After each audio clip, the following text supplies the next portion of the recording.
一手拿着咖啡，准备走进捷运站，但黑衣男从柱子旁冲下楼梯，对着被害人狂咳，还企图要追上前。女子吓得往回跑，那个男生就突然靠近她，然后对她咳嗽，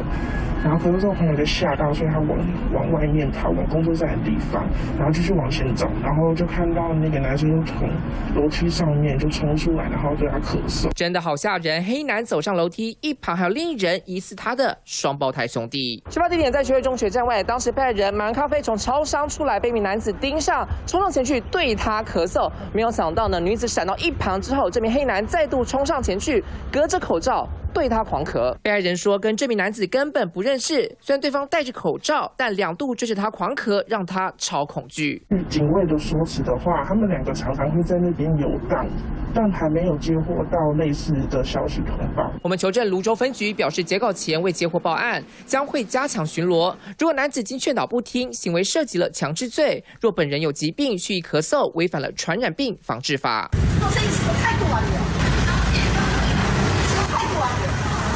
疫情期间乱象真不少。淡水这间理发厅门口，老太太好生气，店家不让她先生理发。原来老先生额温超过38度，店家拒绝让他入内。老太太却坚持要店家重新再量一次，直到业者报案，老夫妻才离开。警方提醒，疫情期间民众进入营业场所，除了10连制，也要配合量测体温，一旦超过37.5度，店家都能拒绝民众进入。